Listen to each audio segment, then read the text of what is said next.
Hey, what's up, folks? Welcome back to On Texas Football. Welcome back to your Friday live stream. I'm lifetime Longhorn Rod Babers. Pleased to be joined by fellow lifetime Longhorn, the young prodigy C.J. Vogel, and my esteemed colleague and good friend, the one and only Jeff Howell, joining us as well for the Friday live stream. And thank you guys for joining us, no matter where you're joining us from. We really appreciate you taking the time.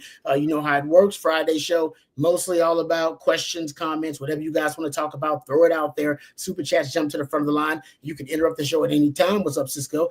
Also, we'll get into the SEC media poll, which was released earlier today, and also the all SEC teams also released today, so we can get into those topics. The Aggies were one of the last teams at the podium for SEC Media Days, so we can get into some of the comments made by the Aggies at SEC Media Days, talk about that coming up a little bit later on in the show too. So lots to get into, and usually we keep it short. What's up, folks? Keep it a little short on Friday, so throw them out fast and furiously. So we'll try to address as many of the questions and comments as we can. All right, guys, I guess we'll just start with the media poll, which was released earlier today. Texas picked to win the SEC with 96 first-place votes. Georgia with 44 first-place votes. They are the second ranked, or at least the second team finishing in the preseason poll. Alabama finishing third with 29 first-place votes. LSU finishing fourth with 20. And then South Carolina with 5, rounding out the top 5 for the SEC preseason media poll. Over to you first, Jeff. Your thoughts overall on Texas being the clear-cut favorite, at least by the SEC media, to win the SEC this season. This is fun for me because I love a good villain story, and every good superhero story, you got to have the villain, right? Everybody's got that one. Whether you look at the history of sports, Rod, like, and the most famous example is, Michael Jordan couldn't win that first title until the Bulls got past the Pistons, and for the Pistons, it was the Celtics before them. And if you look at the history of the SEC, at least in the last 20 or so years, when Nick Saban, when that Alabama dynasty started, you got to remember, Urban Meyer was in the middle of one at Florida, and Bama knew, and I've heard Greg McElroy and other guys say this, with all due respect to Texas, they felt like once they beat Florida in the SEC championship game, they had already slayed the dragon. Like, they weren't really worried about Texas. They felt like Florida was the beast that they had to get by. And everybody chased Nick Saban for the better part of 2 decades. And Kirby, now they just got Georgia. You realize in the last 9 years, Georgia's won 105 football games? Like, that's like, it's insane what he's doing. But to get to this point, he had to beat Nick Saban. They had to dethrone the king. And I think that's where Texas is now. Now, obviously, the portal and NIL has helped accelerate this build that Sark is on. But if you're Texas, man, you can take dead aim at the king, and you've got the tools to go get the job done. So, Rod, you called it about a year ago. This is the new rivalry for SEC supremacy, the battle for SEC supremacy. It's Texas and it's Georgia, and the way both teams are recruiting and developing talent. Again, you realize in the 2025 draft, these two schools combined for 25 draft picks and 6 first-round picks. So the way they're both rolling right now, I think this is what we're going to get for the foreseeable future. Yep. CJ, your thoughts overall about the media poll and where it stands? You think somebody underrated, overrated by the SEC media? I feel like it was pretty fair. Tennessee, where it came in, I mean, simply based off of not having the same quarterback, you don't know anything really about Joey Aguilar coming in from Cal. Aside from that, I think they're going to have a talented defense. I think, again, they'll be a team that can run the football very well. Do you necessarily need a quarterback if you're Tennessee to take over games? You certainly didn't have that last year with Nico, and you still found a way to win a lot of football games. So that for me is one. I'm actually a little surprised that nobody picked Ole Miss to win the conference. I mean, looking at some of the teams that did receive some points to win the conference, I would have expected Ole Miss to have received at least one. That's kind of where I was going. I think Ole Miss, again, the way that they attack the portal each year, you can't ever truly dismiss them. And I still think it's a soft program in terms of trench play, kind of that mentality when it comes to grinding games out to the finish, but they just have talent, right? And you can't compete without the talent originally. So Tennessee and Ole Miss, I guess, are the two teams I'm looking at saying, they might be relatively low on this list, but I don't think you can look at them and say, all right, like it's a down year for either right now. Yeah, no, and also because of Lane Kiffin. Lane Kiffin's going to dial up an explosive offense. You look consistently, like his teams are consistently among the elite teams in generating explosive plays. Even going back to his time before he went to Ole Miss, and with multiple different starting quarterbacks, it's his system more than anything. So I'm with you on that too. That's a good point about Ole Miss. And last year, man, they were one of the only teams in the country that were double-digit rates in explosive play rate and in havoc rate. They were freaky. I don't know how they didn't. Honestly, those numbers, they should have ended up making the playoff. I don't know how they didn't, because they lost games they shouldn't. But that team was talented enough, is my point, to be a playoff. Yeah. Hey, whoever's got it, can we scroll up to predicted order of finish and just look at that real quick? Because I think there's a gap. There's a nice gap here. Yeah, thank you, CJ. So if you look at the top four, Texas, Georgia, Alabama, LSU, it really does feel like the media's grouped those four teams and like, all right, these are the four teams we really feel like can legitimately go win the conference, right? After that, man, those next 4 or 5, I mean, really, you want to throw Oklahoma in there too and say it's 6, fine. I think those next 6, those are your wild card teams, man. If you want to tell me any of those teams finish 6-6 and their coach is on a hot seat, I'll believe it. And might as well throw Auburn into the ultimate wild card. But if you want to tell me, hey, one of these teams is going to manage to win 9-10 games and make this thing interesting, all right, I see a path to it. Even for Oklahoma. I know everybody's down on Oklahoma, but is there a path to Oklahoma to win 9 games? Yeah. There is. If John Mateer catches fire and this defensive line is as good as people in Norman think it's going to be, they can. Florida can be a 9-10 win team, but if DJ Lagway's shoulder doesn't hold up, Billy Napier might be out of a job. So, yeah, and then everything you guys said about Ole Miss is spot on. We know how up and down the Aggies can be. South Carolina, I think, too, a lot of their hinges on their future hinges on Lenore Sellers' success. So I just think those 4 teams at the top, there are fewer question marks about them than the others. But I think even in that group, I think Alabama's question marks and LSU's question marks are not as significant as the question marks are more significant, I should say, than the question marks that we've got about Texas and Georgia. Yeah, love the wild card take, because you're right about that, because those wild cards after that top 4 you're talking about, and you can even apply this to the top 4, it's really all about how those quarterbacks perform. Yeah. If Lenore Sellers is the truth and comes out there and, looks like what some people are projecting him to have first round kind of potential, he can uplift the play of that entire team. They could surprise some folks. DJ Lagway, same thing. If he can stay healthy at Florida, he instills belief in that team. They play like a different team, all right, when DJ Lagway is healthy. You said it about John Mateer too. I mean, if John Mateer replicates what he did at Washington State, folks, I've watched the film. That dude, he's a dude. They'll be a tough out. Yeah, that dude's got some dog in him. So, yeah, it's all about the QBs. And I think you can apply that too. Georgia, I don't know how good that offense is going to be. We'll see how good Gunnar Stockton is. Everybody's high on Arch Manning, who hasn't had an entire season sample size starting, but the small snippet that everyone has seen, everyone believes he's going to be special. Gunnar Stockton, when he came in, he steadied. He was able to steady the ship, and they found a way to win that game even when he came in that SEC title game. But I don't know if we've seen enough of Gunnar Stockton, at least I haven't, to have him uplift the play of that entire offense, because as CJ mentioned, and I totally agree, Georgia's lacking some explosive potential on the outside, explosive talent, playmakers on the outside. They just don't have those same guys. And Bobo's offense isn't, what Todd Monken's offense was. So I do. If I'm a Georgia fan, I'm worried about that offense generating enough explosive plays and being efficient enough. But Bama's just loaded. Everybody believes Kalen DeBoer's offense. He's just one of those great. He's kind of like Lane Kiffin. Like, offense gonna be fine. Like, they're gonna find a way to score points. And so I'm with you. I think that ultimately the quarterback is where the X factor is for all these teams. Yeah, Georgia's really interesting.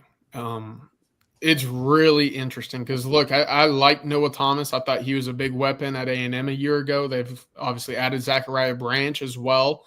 He didn't necessarily live up to what I think was hoped at USC. Does a change of scenery change that? Perhaps. But do they have the guy at quarterback to get them the rock? Last year, you had the guy to get the rock where it needed to go. You didn't have the receivers to haul it in. The most drops, the most missed air yardage as well of any team in the SEC. And on top of that, I didn't realize until this weekend, Georgia had the second fewest rushing yards of any team in the SEC in terms of yards per game. Second fewest, only about 120 per game last year. That should be your MO if you're Georgia, is just having bigger, faster, stronger guys in the trenches. It's certainly the case defensively, but it wasn't for some reason last year on offense, even with an ETN who we all believe to be a pretty talented back. So that's going to be the thing. If you can find success via the ground this year for Georgia, it shouldn't matter the quarterback play, much like I was talking about with Tennessee, because everything else around you is going to be capable of winning football games, especially on the defensive side of the ball, where I mentioned earlier, you already have 4 of the top SEC defensive players in the entire conference, with 4 all first team selections. I mean, we talk about Georgia now. When I say Georgia had 3 issues on offense last year, trust me, I'm saying when I say Georgia's issues are different than a lot of other people's issues, right? That's crying from a yacht problem. That's first world problems. But I think we realized how freaking good Brock Bowers was and how important he was in that offense. 2, when Trevor Etienne was healthy, that offense was a lot different than when he wasn't down. And you go back to the first Texas game, like I think that kind of encapsulated a little bit of what Georgia's season was last year. Their defense and special teams dominated that first game against Texas. And the only reason it was close was because Carson Beck kept turning the football over, or Anaya Smith dropped a pass, or whatever it was. So, I mean, their offense, Georgia's offense, is kind of what Texas special teams was last year. You had 2 phases that for the most part were really lights out. And that third phase, it's never just kind of just steadying along. It's either helping you or it's hurting you. There's really no in between. So I think that actually, I wonder if it's going to kind of 2 things there, CJ. I wonder if it's going to be kind of an old school throwback Georgia team where they do run the ball more. Because I think Nate Frazier's solid. I mean, I think he's a good runner. But I'm with you, Rod. I don't know that Gunnar Stockton can elevate that passing game to where you can really rely on it. It can supplement some things, but I don't trust that passing game, even with the additions, to just carry them offensively. They got to be able to control the clock and run the football. Yep. They thought they could get a schematic advantage with just Carson Beck in there, and they didn't necessarily need elite, receivers and elite skill guys on the outside. And they were wrong about that. I mean, they didn't do Carson Beck any favors. And there's some people that believe with better weapons that Carson Beck may bounce back and turn himself into that high draft pick that everybody thought he was going to be prior to last season. But yeah, I'm with you. I don't know if Gunnar Stockton can do that either. I think Georgia's got to get back to getting some difference makers on the offensive side of the ball, defense, special teams, which we'll talk about here in a second. They're on the elite of the elite. We'll get to that in just a second. Before we hit our first sponsor, let's hit Hoosier Horns here. He's got a super chat for us. Thank you, Hoosier Horns. We appreciate the super chat on Friday. He said, what do you guys think are chances Kobe Black earns starting duties at corner this season? What are your thoughts about this, CJ? Because he was getting some love at SEC Media Days from some of the players. Yeah, he was. And I think that next step for him is to see a lot of rotation time, right? He saw him sparingly a lot against Vanderbilt, some against Arkansas, but not necessarily against, some high-flying teams, especially late in the season. This should be the year where he's, at the very least, cornerback 3 going into the year. I think that's where he begins. Of course, what does he do to get on the field over Jalen Gilbo is going to be really interesting, because I put out an article this morning. It's Wardell Mack, it's Jelani McDonald, it's Gilbo at that star position, depending on who the opposition is and what schemes they like. That will likely dictate the personnel at the position, of course. I mean, Jelani, with his frame and the way that he can play physically near the line of scrimmage, provides more of that heavy set frame or heavy set personnel.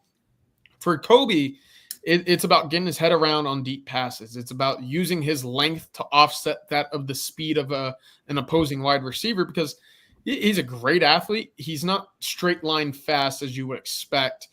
So that's what the length is going to have to be, more physical at the point of attack. And then obviously fighting off a Cade Phillips, fighting off a Grayson Littleton, who we've heard a lot about. It's going to be interesting, but Texas has a lot of capable bodies in that cornerback room at the moment. For Kobe, starting the year as that CB3 is going to be a great sign for me moving forward. Yeah, look, I'm just saying, anytime we have a corner discussion, well, and it gets talked about and sources start talking, Grayson Littleton's name comes up. And, we forget, like, we don't even really mention Warren Roberson, who made some strides this spring. So I think the bottom line is it's been a long time since corner at Texas has been this deep and this talented. Like, not to say Texas hasn't had good players, because that would not be true, but to be this deep with just young talent, young potential. Yeah, it's been a minute since Texas has been in this spot.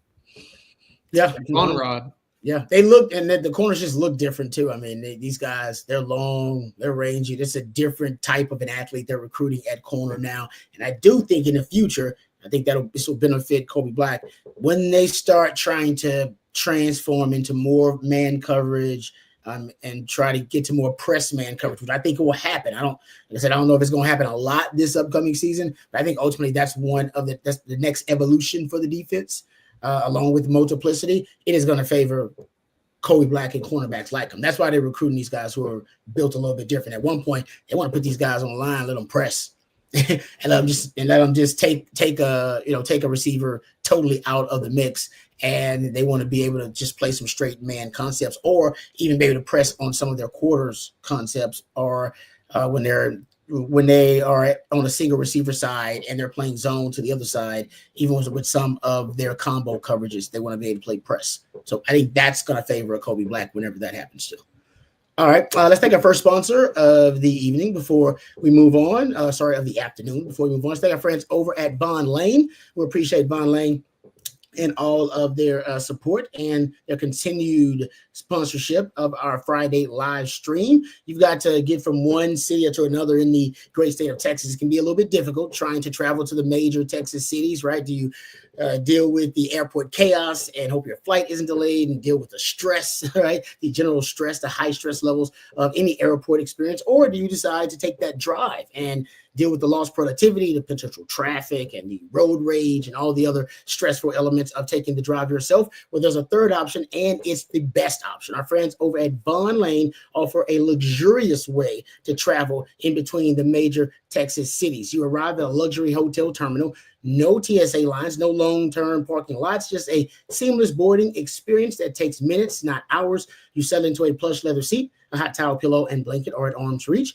Your attendant offers complimentary snacks, beverages, and on select trips, a full meal if you like. And if you need to relax, you can just lean back and enjoy the ride. But if you want to stay productive, you can enjoy the high-speed Wi-Fi and power at every seat. So while you're unplugging or powering through, the Von Lane team will be monitoring traffic in real time, using smarter routes and efficient detours to keep your trip smooth and on schedule. And now is the perfect time to plan your fall travel. Booking is open through September. So whether you're headed to a college football game, like a lot of you will be, or a weekend getaway, or a business trip that needs to be done right, Von Lane makes the journey part of the reward. Von Lane serves Austin, Dallas, Houston, Fort Worth, San Antonio, and in the Southeast, Atlanta, Nashville, and Memphis. Please visit vonlane.com. That's VONLANE.com. Use the code OTF25 to save $20 off your first ride with Von Lane. That's Von Lane Elevated Regional Bus Transportation. And I've taken the Von Lane to Houston. I've taken it to Dallas business and taken it to visit family. I love it, and so will you. So check it out at vonlane.com. All right.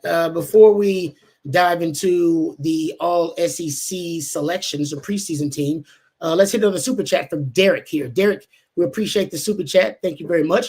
Says, what's your one worry with Texas that could derail the season? Not including injuries. Yeah, because injuries, I mean, yeah, everybody's got to deal with that. That's just kind of baked into, that's why you want depth. That's kind of baked into everybody's modeling process. You're going to have, you don't know where they're coming, you know, where they're going to, and you don't want them to be like they were at running back last season, where you end up with 2-3 guys that end up with, kind of serious injuries. That's kind of worst case scenario, but everybody's got to deal with that. So other than injuries, guys, Derek's question, Jeff, I'll throw it to you first. What's your one worry that could derail the season? That the unproven commodities on the offensive line and the interior defensive line don't prove themselves. And I'll throw out, even though he did it for 1 year at Syracuse, I'll throw Murad Watson in there too. I think he's going to be really good, but guys that have done it at this level, like we think Cole Hudson, the transition to center is going to be relatively seamless. I think Neto's going to be really good at left guard, but they haven't done it there yet. So that's my big concern. Oh, CJ, you're on mute, I believe. Ooh, my bad. It's the Blake Monroe tribute segment. Yeah, happy Friday, fellas. But no, it's the offensive line. That's the biggest question for me. I don't want to put it in a worry position because look, you have 4 starters, or excuse me, 3 on that interior, 2 guards and a center that are 4th-year guys. And you like what you saw with Trevor Gooseby a year ago, and you got a 5-star stepping into his time at right tackle with Brandon Baker. You feel like you have the pieces set right now to be a pretty solid offensive line. All in all, these are guys that aren't brand new to the system. They've been around Kyle Flood, but they're still new. And we still talk about cohesiveness and gelling with one another. That's going to take some time. And it's interesting that both Texas and Ohio State, for the most part, are in the same position going into this week 1 game, because I guarantee you what you see week 1 versus week 10 for both teams is going to be completely different. Yeah, I think both you guys might hit the nail on the head there. I can try to talk about the defensive tackle position, maybe more so. I knew Jeff brought that up as well, so maybe I'll just take D tackle if it doesn't work out. But you have so many great players on defense. You can scheme around one, issue, a liability, one weakness. As long as you don't have a bunch of holes on your defense, you can scheme around one issue. Like especially when you got an Anthony Hill at one level, especially when you got edges like Texas has with Ethan Burke and Colin Simmons. I think you can't scheme around one major issue potentially, but it may be something that keeps you from winning a championship. Jay says, unknown chemistry in the secondary makes me nervous. Last season was such a drastic change from 2 seasons ago. It was, but they do. I mean, they returned Taft, who is kind of he's your general in the secondary, right? He's the brain trust there in the secondary. And when Derek Williams is completely healthy, that's another starter caliber player as well. And we saw enough of Jelani McDonald to believe he's a starting caliber player too. So I love your depth at safety. Manny Muhammad should be one of the best corners in the SEC. We'll get to this preseason all SEC team here in just a second, where I believe is a second team selection on that team. Also, I think Jalen Gilbo, I'm expecting him to take another step. Now, we don't know if that's at corner or at nickel. I'm not really sure. I think they're going to try to start him off at corner. I got no sources on that. That's just how I feel. I feel like they're going to start him off. And I had the same feeling about Jade last season. I'm hearing too much about it. Why am I hearing so much about it? So I think, and early on, you do have Ohio State. You're playing the best receiving core in college football. So, put him out at corner wouldn't necessarily be a bad idea. You could bracket the guy that's inside, depending on what your scheme wants to be. But I'm not as nervous because your pass rush is going to be so good too. Like you're going to have the best pass rush arguably in the history of Texas football. Man, coverage doesn't have to be elite. It just needs to be sound and competent. But you trust me, Colin Simmons, Anthony Hill, Colin Simmons, Trey Moore. Oh man, it's a combination of all those great pass rushers, and now they're talking about Brad Spence is another guy that's getting rushed the passer. I'm not worried about a team if they want to do kind of what, unless you say you face a Cade Klubnik, that's different. That's an NFL guy, but not too many quarterbacks on the schedule can just drop back and slang it against Texas this season. The one thing with chemistry in the secondary is probably something that Jeff is probably tired of hearing me talk about this week. But Rob, they have practices this summer where they tell Michael Taft, "Hey, you can't talk. You don't get the luxury of talking today. You can't communicate. You can't make the coverage calls. Someone else has to do it." And it's smart in the sense that we know Michael Taft is kind of the heartbeat of that defense, right? We've seen how vocal he is. It's just his character, kind of just the way that he goes about playing the game of football. He's a vocal mouthpiece, but they tell him, hey, you can't do that today. It's got to be a Jelani McDonald. It's got to be a Derek Williams, right? We've got to hear an Xavier Phil-Samir or Jordan Johnson-Rubel be that vocal piece in case, hey, we don't get you for 3 or 4 games throughout the season, God forbid, right?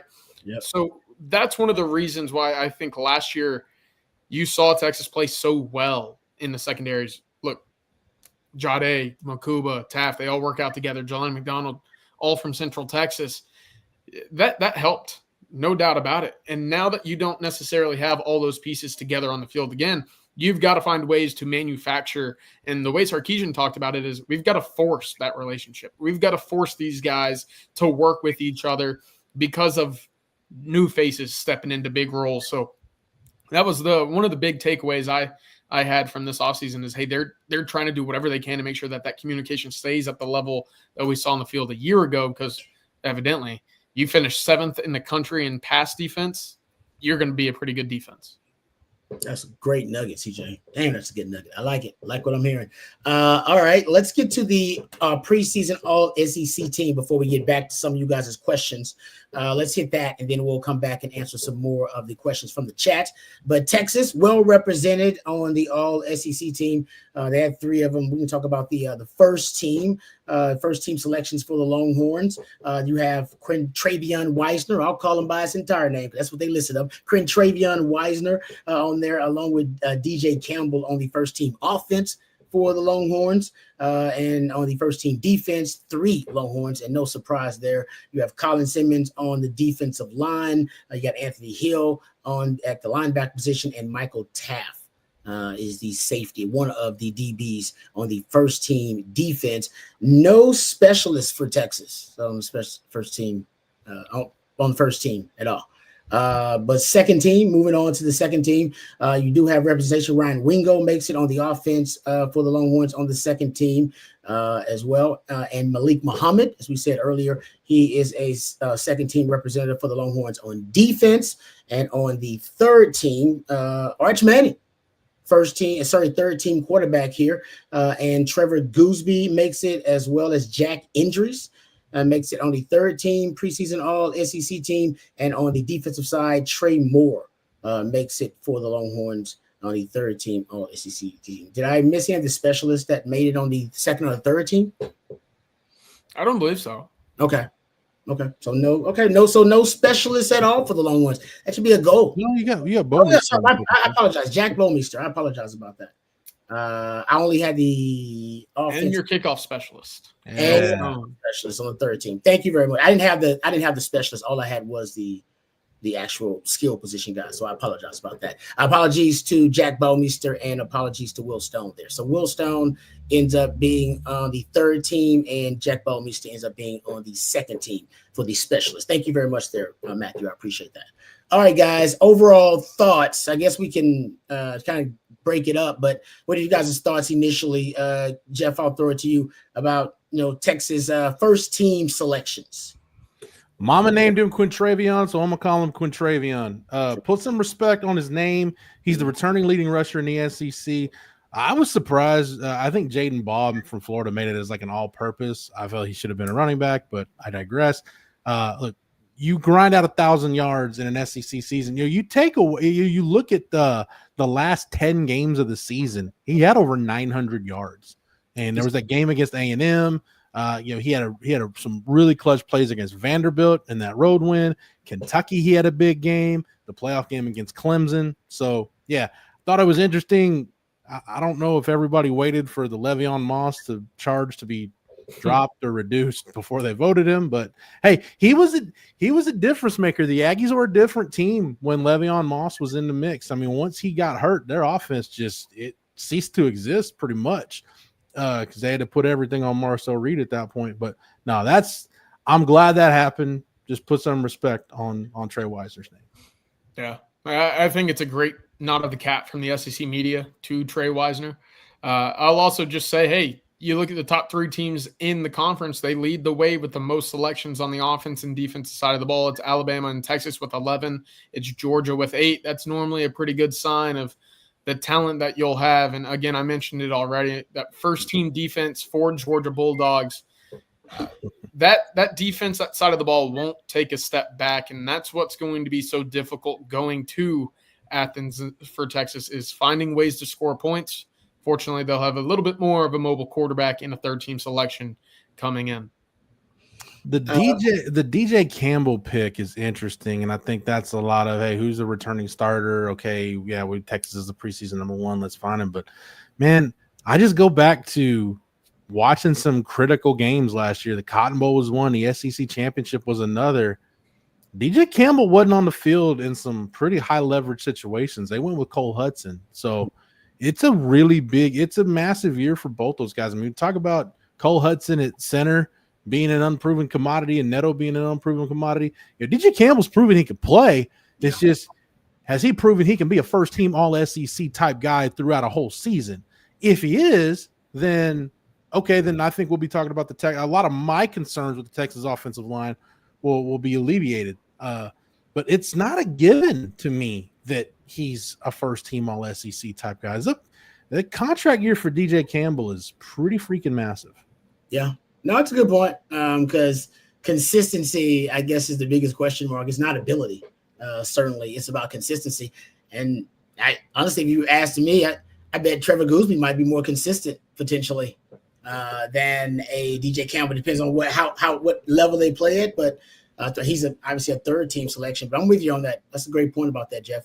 Moving on to the defensive side, this just reaffirms, guys, that, and Sark said it at SEC Media Days, it's the best defense that he's had. And he's saying that after last year, after Texas ended up with an elite defense last year, top 5, top 10 defense, depending on what metric you're looking at last season. For him now to come out preseason and say it's the best defense he's had, it's a bold statement, but you see why with 3 selections on the first team all SEC team, Colin Simmons, Anthony Hill, and Michael Taft, one at each level of the defense. I expect this Texas defense, it's crazy, I expect them to be just as good as they were last year, and that's hard to think considering what they lost. But if you're going to get Colin Simmons as a full-time player, I think that's the impact, really. We've seen Anthony Hill as a full-time player. He's proven he's the best linebacker in the country. Michael Taft is a full-time player, went from walk-on to All-American. What can Colin Simmons do as a freshman All-American now to become a full-time starter for you? That's what I think is going to make the biggest impact for this defense. Can I take this front 7 and go play pretty much anybody in football? The Big Ten will have something to say about that. I'll wreck some shop with this front 7. Yeah, I agree. Big Ten will say something about it, though. I didn't have this thought about 30 minutes ago, but it is surprising not seeing a Murad Watson, a freshman All-American. That speaks to how deep the SEC obviously is on the interior defensive line. But look, that's not an easy accomplishment. To be a freshman All-American on the defensive line, especially if you're playing at Syracuse, right? So I do think that's a guy, if you're looking for names that are on the Texas roster that didn't make the preseason list but might be candidates for the postseason list, that's one for me that we haven't mentioned yet. Yeah, I think that would, with all due respect to my SEC media brethren, I don't know how much Syracuse football they watched last year. Which is fair, yeah. Yeah. We've talked about Georgia offensively, having some struggles. Ain't no struggles on defense. SEC media respects Georgia's defense. They got a player at every level. Christian Miller picked on the D-line. C.J. Allen picked at linebacker, and 2 DBs, Dalen Everett and K.J. Bolden picked here. So that Georgia defense going to be tough. I'm shocked. That won't be a surprise to anybody. The Longhorns on the second team, and I think this is one of those the conversations about which one of these guys can have a season impactful enough to become a first team all SEC player by the end of the season. Ryan Wingo, I think he's in that conversation for sure, and so is Malik Muhammad. And if either of those guys takes that kind of step, man, that means Texas had a hell of a season, offensively or defensively, because those guys can be that impactful for the trajectory of either one of those phases. Oh, shout out Jack Bowmeister. I apologize. And Jack Bowmeister as well. He will have the biggest impact probably on any phase, considering how bad Texas was on special teams last year. Sorry. Go ahead. Yeah, I don't disagree. You know, it's interesting again. You know, having all levels of the defense represented on that first team defense, and now you can filter in some other talent on the second and third. Right, Manny Muhammad. I mentioned Murad Watson, but what about a Cole Brevard? You know, as well. Texas, I think he's going to have plenty of defense there. I'll toss you all this because what kind of season would a DeAndre Moore need to see some recognition in the postseason as well? It's just so tough because it's a really good year in the SEC at wide receiver. I mean, that 2024 recruiting cycle with Ryan Williams and Cam Coleman and Ryan Wingo, that's 3 really freaking good wide receivers right there. I know LSU's got some guys that they feel really good about. So yeah, I just think it's going to be really hard. And Nick Anderson transferring to LSU too from Oklahoma after he was banged up all year last year. So yeah, I think he would have to have the kind of year, CJ, that I just don't foresee him having. I think he'd have a really good year, really productive year, but to get into that first or second team mix, he'd have to Matthew Golden. I mean, got to do what Matthew Golden did. I'm thinking it'd need to be more of like some Devin Duvernay 2019 type stuff. Yeah. Yeah, no, that's a good point. And you know what? I think that, man, who was that? Who was that draft analyst that had DeAndre Moore as a first round? Do you remember that? Was that Todd McShay? Was it McShay? It was somebody. I remember it. And it was like a way too early. It might have been McShay, yeah. It was surprised the hell out of everybody. I'll just say that because everybody was like, whoa, DeAndre Moore. But to your point, that's a good CJ. Sarkis even said he is the elder statesman in that room. He's the veteran. He's the leader of that room.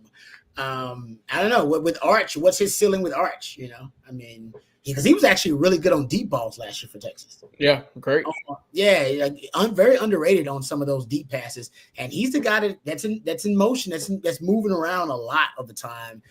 Those guys get easy releases. A lot of times they get a lot of schemed up throws in Sark's offense, and he's a veteran. So we shall see. It's a good question, though, about DeAndre Moore. DeAndre Moore could be for the 2025 offense what Jordan Whittington was for the 2023 offense, where we looked up at the end of the year and Worthy and Mitchell had the numbers, but I think we could all look back at that offense and be like, you know what, Jordan Whittington was probably the MVP. I think that's the kind of impact DeAndre Moore could have.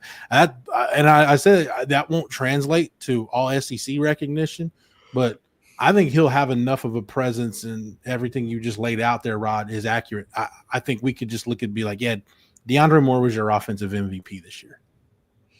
Oh, like big moments, right? Maybe it's a third down guy. Yeah, third down guy, or become the red zone guy. Like if Arch trusts you in some of those situations, and Sark likes you in some of those situations. Remember, Matthew Golden was the red zone guy early on. Remember, it was going early. There was little sprint outs to him. They do all types of little kind of schemed up throws for Matthew Golden in red zone because they just liked him. And turns out we heard it from Coach Shipley. Remember, CJ, that said what Jackson with the practice was like, no, Matthew Golden's the guy. He said Matthew Golden's going to be Quinn's guy. I'm like, Matthew Golden, that seems strange. Well, receivers know. Go back to the drive in the SEC championship game at the end of regulation when Texas was trying to send the game to overtime. They had a 4th and 2. Who'd they go to? They went to DeAndre Moore. And there were some really critical spots in that game and in the Peach Bowl too, where they went to DeAndre Moore. I'm not taking anything away from Matthew Golden, obviously, but I just think the security blanket he could be for Arch. I don't think that's going to translate to all SEC votes, but we watch the product every week. The eye test will tell us DeAndre Moore's value to this team. The trust factor in big moments. That's a good point, Jeff.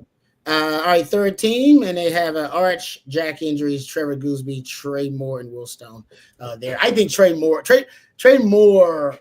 He's got to be, considering what he's accomplished in college football, he's one of the more disrespected players in college football, I think. I mean, think about what he's got double-digit sacks in his career. And last year ended up with, what was it? He get 6.5 sacks, somewhere around there last year. And honestly, that all came, as you pointed out, CJ, in the last half of the season. Pretty much is when he really warmed up and started making those havoc plays. It just doesn't get, he just doesn't get a lot of love. And now everybody thought, oh, he's gonna move him to linebacker. And Sark's like, no, I'm not just moving the linebacker. I'm trying to find a way to put this guy on the field with the other best pass rushers we got on the field. So I think Trey Moore, if he starts where he finished last year, damn, he can make some noise. And now he's going to get, who the hell is going to be worried about blocking Trey Moore when you got Colin Simmons to worry about blocking? Yeah. He should be more favorable blocking assignments as well, in my opinion. Yeah, Trey Moore was so good at the end of last year. Unfortunately, he was too good when he knocked Carson Beck out of the SEC championship game.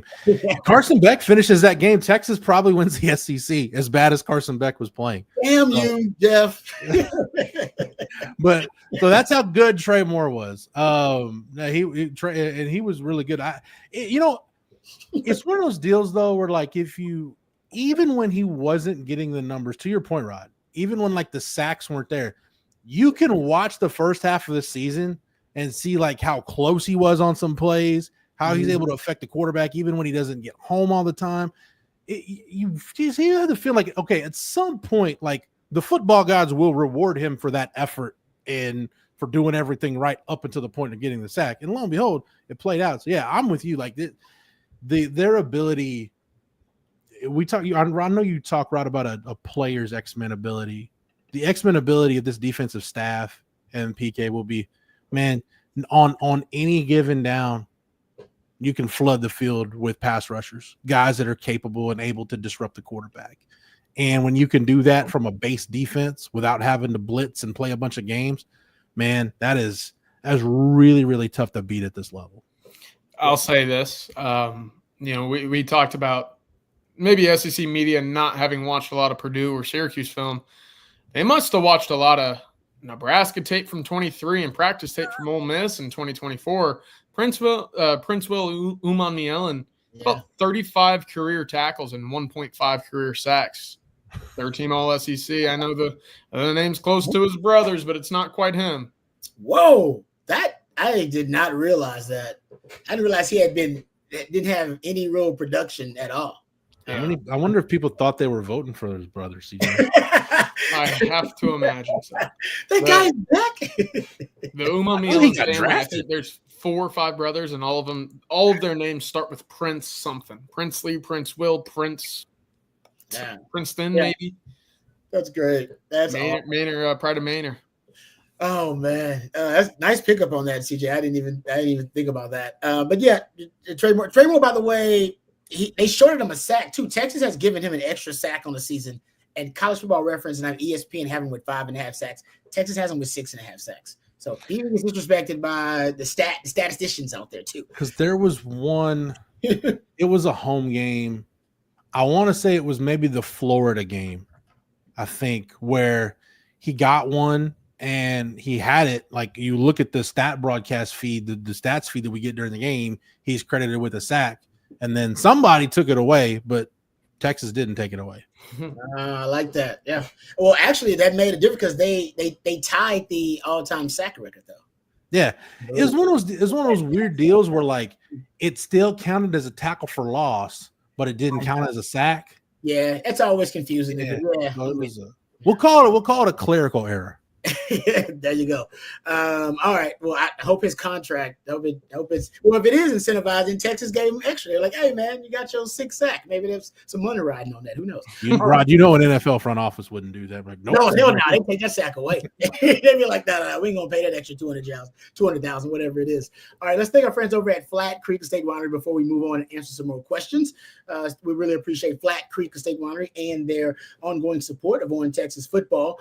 Folks, did you know that the most awarded wine in Texas is actually a vineyard very close to Austin? Actually, it's minutes from downtown Austin. That's Flat Creek Estate Winery, folks, and they produce the Super Texan. The Super Texan was recently entered into the San Francisco Wine Festival and scored a 98 out of 100. That's right. It was almost considered a perfect blend, but it was named the top red blend in the country at that San Francisco Wine Festival. So now you can brag not only that the Super Texan is the best red blend in Texas, but the best red blend in the country. And you can find find it at HEB. You can find it at your local Specs.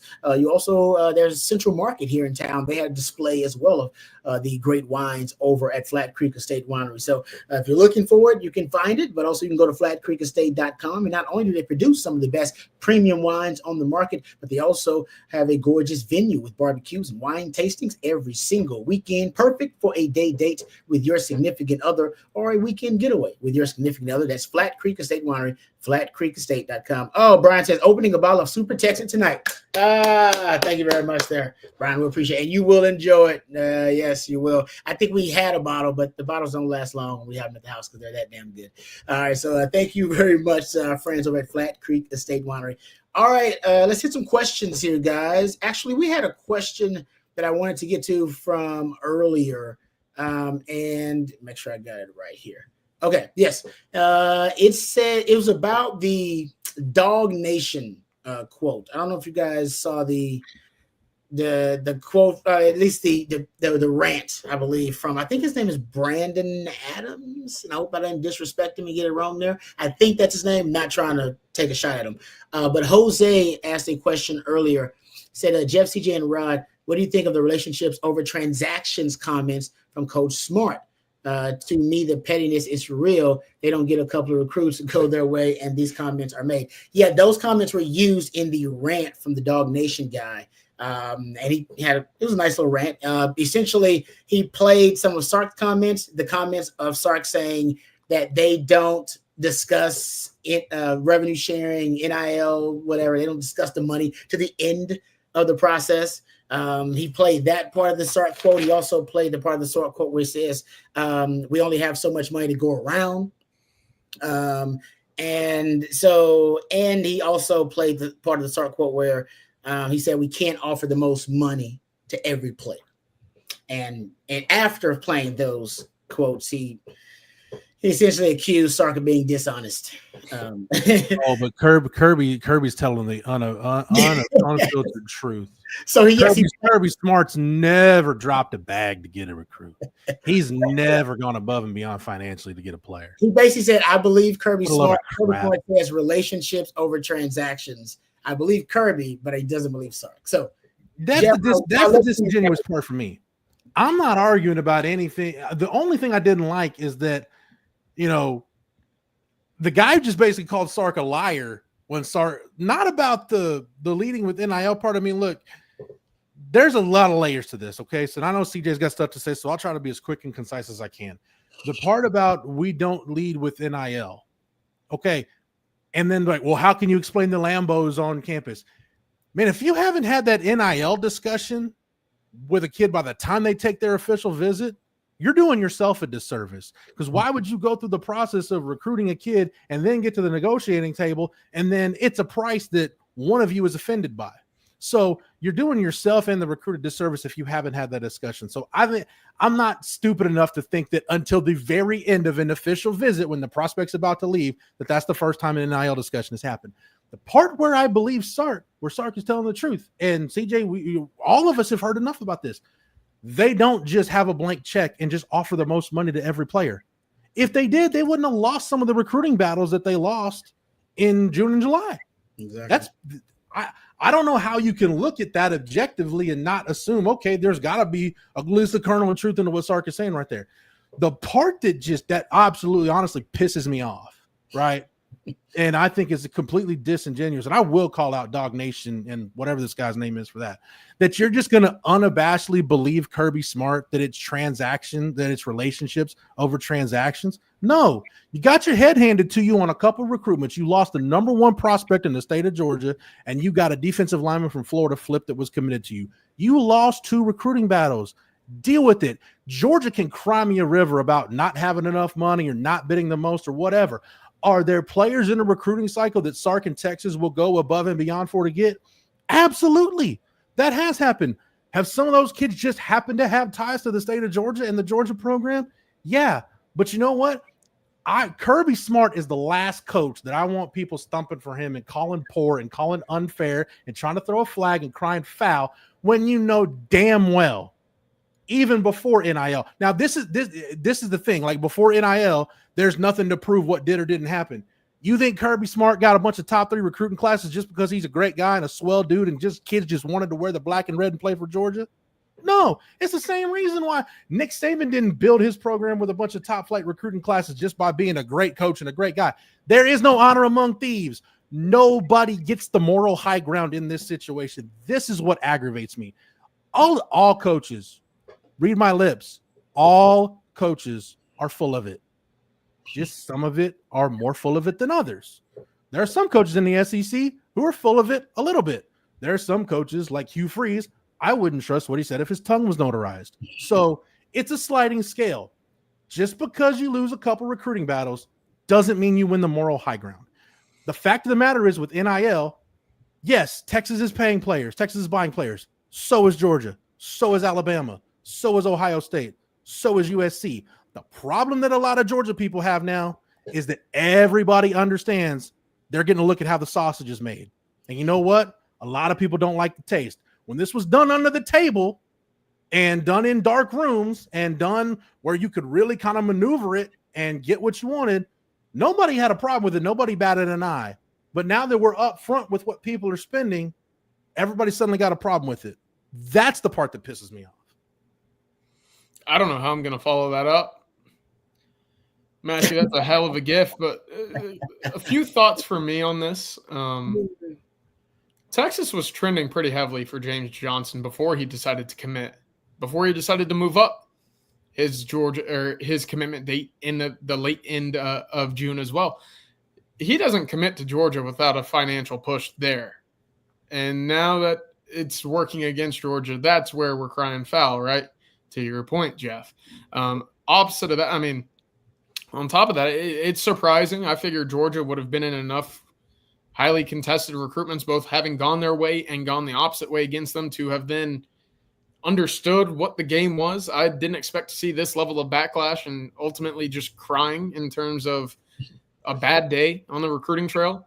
And I guarantee you, there are folks in Athens, folks in Georgia, because we've certainly seen it, folks in Texas and College Station and beyond, who were parading around from basically the last week of June to the first week and a half of July, where Texas went, about 3 for 17 on the recruiting trail. Texas is broke. Texas doesn't have the money. Texas is in a recruiting drought. Well, they land a couple in the bucket, and all of a sudden, well, it's the only reason why Texas is earning these commitments in the first place is because of NIL. It's a merry-go-round of narratives. It's recruiting in 2025. And all in all, it's just part of the game. You're going to win some, you're going to lose some. I think it's exhausting to get upset about every single recruit like this. Some obviously need it. I quite frankly do not. So more power to those who talk about it every day like this. Exhausting. CJ, you said the right term though. Exhausting. Like, the exhausting part for me is if you're a fan of a school and a big time recruit picks your school, then it was about relation. And I'm not saying everybody does this. I'm saying for the portion of the fan bases that do this.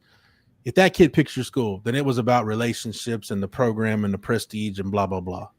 But if he doesn't pick your program, it was all about getting a bag. That kid just got a bag somewhere else. Well, you know what? There's been cases where kids have picked a school where the school didn't have the strongest NIL offer. There's been plenty of cases where kids have. John Matu just said that. Exactly. Said he got higher offers elsewhere. You just have to understand we're in a different era of college football, and this is how it is. Now, at some point, are some of these numbers going to become public? Probably. I think we're a ways away down there, and we're baby stepping our way there, but we'll get there eventually. But again, no coach, Sark included, deserves any kind of moral high ground here. Everybody's buying players. Everybody's spending money to get a championship roster. To pretend otherwise would be disingenuous. It'd be disingenuous to yourself. It'd be disingenuous to your audience. It'd be disingenuous all the way around. So the laughable part to me is like, you don't believe Sark. You don't believe anything Sark said, including stuff that if you looked at it objectively is plausible. But yeah, you're going to believe everything that Kirby Smart. You'll believe anything that comes out of Kirby Smart's mouth. Okay, you do that. First of all, I think Sark, even what he said about his approach, which is they don't lead with NIL. I swear we've been talking about that for like a year and a half or 2 years now. He finally has confirmed it, like he said it.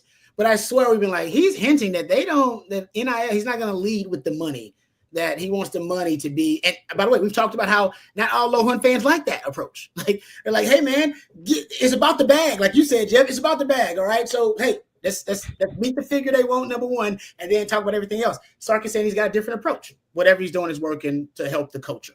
All right. So I actually believe that, because we've been talking about that just objectively. I believe him when he says that. When he says they can't offer every player the most money, of course they can't. But sometimes, yeah, they do. not for every player. Hell no. Every player, they can't do that. But there are some players with Texas guy. I prioritize that guy. That guy is a generational talent. That guy is he's necessary for what we want to do and how we want to build our program. So yeah, we will match the top offer, or we will give this guy the top offer. But for every player, hell no, that can't be the case. I mean, it doesn't work like that. And and also when he says that that they have basically only have so much money to go around, I think that's true. They just have more than most to go around. Yeah, they only have so much, but their so much is more than damn near 90% of everybody else. Okay. All right. So if you want to break it down there, we can break it down there. The truth is this, guys.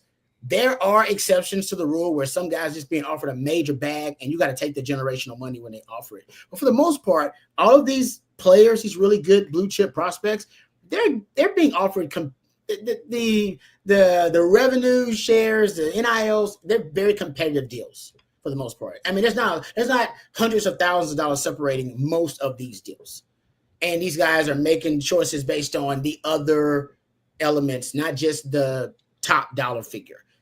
Where the school is. We even saw there was a report that Texas Tech has to offer 30% more.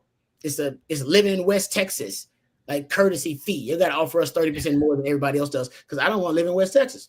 And Texas Tech understands, yep, we got to do that if that report is right. That makes sense. And Sark is saying, well, live in Austin, hey, man, there's a lot of benefits of living in Austin as a young person, 18 to 20-some-year-old young person, and we use that as a part of our pitch. So if we are really close in a deal with somebody and it's competitive, there are a lot of folks that will give Texas the benefit of the doubt. Academics, living in Austin, whatever it may be, university, all those different things. It does play a role. So just right, everybody's offering the bag. Don't act like that y'all's coach or y'all's method is somehow sanctimonious and that you guys are above, you have the moral high ground with all this. Nobody does. Everybody's got to get dirty. It's like your favorite politician. Your favorite politician has definitely told some lies, because you can't get far in that business unless you're being a little shady. And college football's got some of that. You got to have a few shady folks on your staff that's willing to do this, willing to cross the line and walk the line. It's just the reality of it. And by the way, every staff's got them. Okay, period. Yes, every staff's got them. That's how you make them kind of. Matter of fact, Oklahoma State, Mike Gundy is probably the most upfront, just straight up brutally honest person. He said, yeah, we had to go get some folks from the SEC that know how this business works. He straight up said that, like, yeah, we were behind the NIL. We had to go get some folks from the SEC who understand like what you need to do to get these big time players. What you think you need to do? The bag. It's just now a different bag, and now there's taxes on it and all that kind of stuff. It's still the bag. All right, it still is. Kirby was crying from a Chick-fil-A. You're damn right. Got Chick-fil-A on campus, man. Didn't we remember back in the day when a kid chose a school because it was a Chick-fil-A on campus? What kid was that? You remember that? It was a kid that he picked Auburn, I think. He was like, Chick-fil-A on campus, man. Like, boom, that was it. It was like, that's all he needed. See? You never know what's going to tip the scales. All right, a couple of super chats before we get out of here. Jonah Williams Enthusiast says, CJ, has there been any word on Aaron Butler? Thank you, Jonah Williams Enthusiast. Not a lot. And again, maybe we go into fall camp and hear more, but right now I've not heard a whole lot. I'd love to be wrong here, but I'm not expecting to see a whole lot of Aaron Butler this year, given the tight circle of trust for Texas. Mm-hmm. So hopefully, again, he proves me wrong here, but right now it's Wingo Whitmore, Emmett Mosley. We heard some positives, Parker Livingstone, and we'll see, because I think Dalen McCutcheon running with the first team unit in the spring was pretty telling. Yep. Anytime a freshman passes you up on the depth chart, it gets more reps than you at your position. and you've been there as a veteran, that's a problem. It is. Let's hit with this last super chat here. DeLoyne Girder says, Rod, just watched the Mad Dog interview. Seemed like it triggered some PTSD for y'all. Yes, it did. Anytime we see Mad Dog, it triggers a little PTSD. But great to see Dog. It was a great interview. You should go check it out for yourself. But Mad Dog's doing well. And yeah, Mad Dog still, it's crazy that even though we are grown, everybody showed up for the Mad Dog interview. Everybody was early. Everybody don't always show up. You see, we do third and Longhorn. It's 5 of us, like 6 of us actually, between Nick Shuley, Alex Okafor, Derek Johnson, Jeremy Hills, Fozzie Whitaker, and myself. And I think we've had 2 occasions where everybody was there. I think it was Mac Brown and Mad Dog. No, 3. Mad Dog, Mac Brown, and Sark.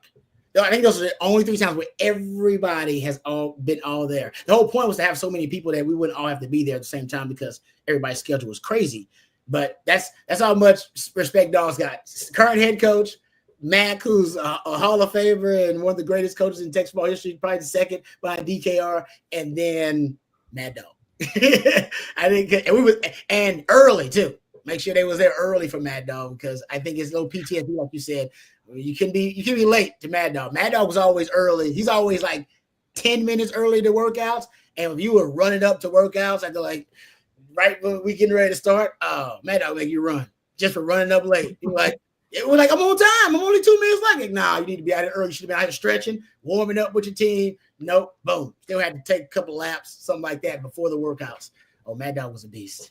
Rod, when you walk by a sand pit still to this day, does it send a shiver down your spine? Sand pit, weight vests. Oh, man. Dude, that bring back bad memories on campus.